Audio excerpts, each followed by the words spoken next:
നമസ്കാരം. ഇന്നത്തെ തിരുവനന്തപുരം വാർത്തകളിലേക്ക് സ്വാഗതം. ആംബുലൻസിന് താരിഫ് ഏർപ്പെടുത്താൻ സർക്കാർ തീരുമാനിച്ചതായി മോട്ടോർ വാഹന വകുപ്പ് മന്ത്രി KB ഗണേഷ് കുമാർ.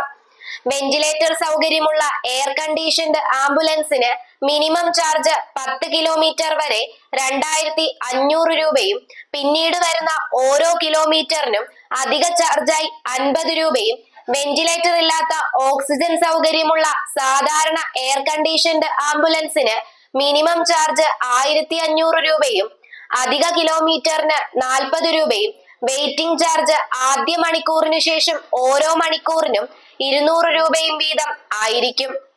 തൃശൂർ പൂരം അലങ്കോലപ്പെട്ടത് സംബന്ധിച്ച വിവാദത്തിൽ വിശദമായ അന്വേഷണത്തിന് സംസ്ഥാന പോലീസ് മേധാവി S ദർവേഷ് സാഹിബിന്റെ നിർദ്ദേശം. വിവാദത്തെക്കുറിച്ച് അന്വേഷിച്ച് ADGP MR അജിത് കുമാർ നൽകിയ റിപ്പോർട്ട് പരിശോധിച്ച ശേഷമാണ് കൂടുതൽ അന്വേഷണം ആവശ്യമാണെന്ന നിഗമനത്തിൽ പോലീസ് മേധാവി എത്തിയത്. പൂരം കലക്കാൻ രാഷ്ട്രീയ താൽപര്യമുള്ളവർ ആസൂത്രിത നീക്കം നടത്തിയതായി ADGPയുടെ റിപ്പോർട്ടിലുണ്ട്. തിരുവനന്തപുരം വഞ്ചിയൂർ സ്വദേശി ഷിനിയെ എയർ പിസ്റ്റൾ കൊണ്ട് വെടിവെച്ച് പരിക്കേൽപ്പിച്ച കേസിലെ പ്രതി ഡോക്ടർ ദീപ്തിമോൾ ജോസിന്റെ ജാമ്യാപേക്ഷ ഹൈക്കോടതി തള്ളി. പ്രഥമ ദൃഷ്ട്യാ തെളിവുണ്ടെന്ന് വിലയിരുത്തിയാണ് ജസ്റ്റിസ് CS ഡയസിന്റെ നടപടി. ആരോപിക്കപ്പെടുന്ന കുറ്റങ്ങൾ ഗുരുതരമാണെന്നും അന്വേഷണം പൂർത്തിയാക്കാത്തതിനാൽ ജാമ്യം അനുവദിക്കാനാകില്ലെന്നും കോടതി വ്യക്തമാക്കി. രാജസ്ഥാനിലെ ബീവാറിലെ ദേവ്മാലി ഗ്രാമം ഇന്ത്യയിലെ ഏറ്റവും മികച്ച ടൂറിസ്റ്റ് വില്ലേജായി തെരഞ്ഞെടുക്കപ്പെട്ടു. നവംബർ 27-ന് ഡൽഹിയിൽ നടക്കുന്ന ചടങ്ങിൽ കേന്ദ്ര സർക്കാർ ഗ്രാമത്തിന് പുരസ്കാരം നൽകും.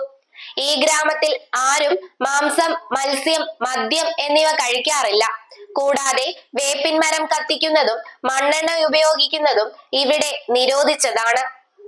ഇന്ത്യ ഉൾപ്പെടെ 11 രാജ്യങ്ങളിൽ അമിതഭാരവും ജീവിതശൈലീ രോഗങ്ങളും വർദ്ധിക്കുന്നുവെന്ന് WHO വ്യക്തമാക്കി. 5 വയസ്സിന് താഴെയുള്ള കുട്ടികളിൽ 20 ലക്ഷം പേർ അമിതഭാരം ഉള്ളവരാണ്. 5 മുതൽ 19 വയസ്സ് വരെയുള്ളവരിൽ 37.3 ദശലക്ഷം പേർക്ക് പൊണ്ണത്തടിയുണ്ടെന്നും WHOയുടെ റിപ്പോർട്ടിൽ പറയുന്നു. പൊണ്ണത്തടിയും ജീവിതശൈലീ രോഗങ്ങളും കാരണം ഹൃദ്രോഗം, പ്രമേഹം, അർബുദം തുടങ്ങിയവ പ്രതിരോധിക്കാൻ സർക്കാർ ആരോഗ്യ നയം പുനഃക്രമീകരിക്കണമെന്നും WHO ആവശ്യപ്പെട്ടു. ഇസ്രായേലും ലബനാനിലെ ഹിസ്ബുല്ലയും തമ്മിലുള്ള യുദ്ധം കനത്ത സാഹചര്യത്തിൽ മധ്യേഷ്യയിലേക്ക് അധിക സൈനികരെ അയക്കാൻ US തീരുമാനിച്ചതായി പെന്റഗൺ. മിഡിൽ ഈസ്റ്റിലെ വർദ്ധിച്ച സംഘർഷ സാഹചര്യത്തിൽ വളരെയധികം ജാഗ്രതയോടെ മേഖലയിൽ ഇതിനകമുള്ള സേനയെ വർദ്ധിപ്പിക്കുന്നതിന് കുറച്ചധികം സൈനികരെ അയക്കുന്നതായി Pentagon press secretary major general Pat Ryder പറഞ്ഞു.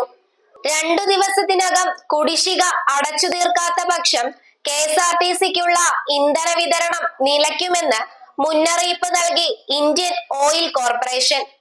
സർവീസ് നടത്തിപ്പ് ബുദ്ധിമുട്ടാകുമെന്നും 25-നകം കുടിശ്ശിക തീർത്തില്ലെങ്കിൽ ഡീസൽ വിതരണം ചെയ്യില്ലെന്നും IOC അറിയിച്ചിട്ടുണ്ട്. സുപ്രീം കോടതി മെഡിക്കൽ വിദ്യാഭ്യാസ സ്ഥാപനങ്ങളിലെ NRI കോട്ടയ്ക്കെതിരെ കടുത്ത വിമർശനവുമായി രംഗത്തെത്തി.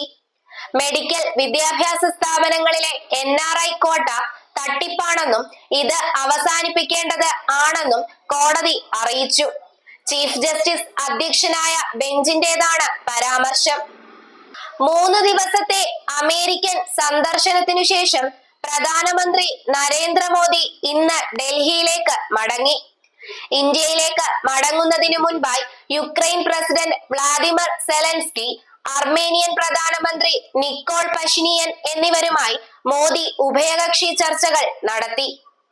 കല്ലമ്പലം മേഖലയിൽ കവർച്ച വ്യാപകമായിട്ടും പ്രതികളെ പിടികൂടുന്നതിൽ പോലീസ് അനാസ്ഥ.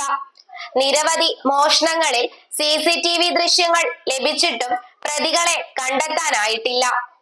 ഇതിനിടെ ചേന്നൻകോട് ശ്രീ ധർമ്മശാസ്ത്ര ക്ഷേത്രത്തിൽ വീണ്ടും കവർച്ച നടന്നു. മുമ്പ് 2 തവണ നടന്ന കവർച്ചകളിലെ അതേ മോഷ്ടാവ് തന്നെയാണ് വീണ്ടും എത്തിയതെന്ന് CCTV ദൃശ്യങ്ങളിലൂടെ കണ്ടെത്തി. ആര്യനാട് സാമൂഹിക ആരോഗ്യ കേന്ദ്രത്തിലെ ഡോക്ടറെ സസ്പെൻഡ് ചെയ്ത ആരോഗ്യ വകുപ്പ് ഡയറക്ടറുടെ നടപടിയിൽ KGMOA തിരുവനന്തപുരം ജില്ലാ ഘടകം പ്രതിഷേധം അറിയിച്ചു. കേവലം ഒരു വ്യാജ മാധ്യമ വാർത്തയുടെ അടിസ്ഥാനത്തിൽ പ്രാഥമിക അന്വേഷണം പോലും നടത്താതെ ചെയ്ത നടപടിയാണെന്ന് KGMOA കുറ്റപ്പെടുത്തി. ഇതോടെ വാർത്തകൾ അവസാനിച്ചു. നന്ദി, നമസ്കാരം.